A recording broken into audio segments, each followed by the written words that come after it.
This is so hard. It is hard. You know, the guy who invented that double stick tape ought to be in jail.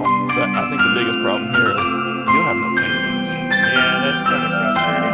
It is frustrating, but you know, when I get frustrated, sometimes I like to think of my favorite things. Like what?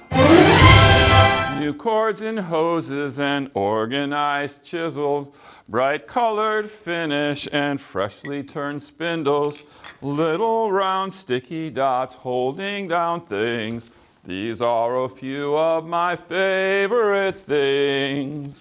Papa, papa, papa, papa. My new DeWalt planer that's making things thinner.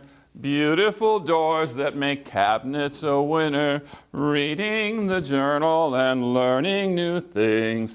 These are a few of my favorite things.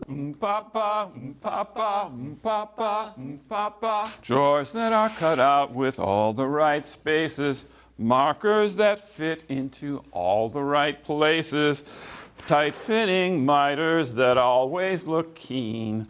These are a few of my favorite things. When the wood chips, when the glue stains, when I'm feeling sad, I simply remember my favorite things, and then I won't feel so bad. Hi, I'm Rob Johnstone from Woodworkers Journal, and these are a few of my favorite things. Thanks for